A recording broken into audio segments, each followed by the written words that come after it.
Hey friends, if you wish to fix Windows Update error 0x800f0900 on Windows 11, then please watch this video. I will guide you through the resolutions. Right click on the Start button and select Settings from the menu. Now go to the System tab on the list on the left hand side and select Troubleshoot in the right pane.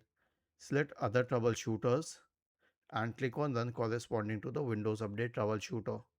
The next solution is to reset Windows Update components. Now we have a script here. Copy the script. Search for command prompt in the Windows search bar. Click on Run as Administrator. Paste it here. It will stop the services associated with the Windows updates. It will delete the Windows Update profile. It will delete the contents of the software distribution cat2 folders. It will re-register the DLLs. It will reset WinSock and finally restart the services. So it will definitely solve the problem. Was this helpful?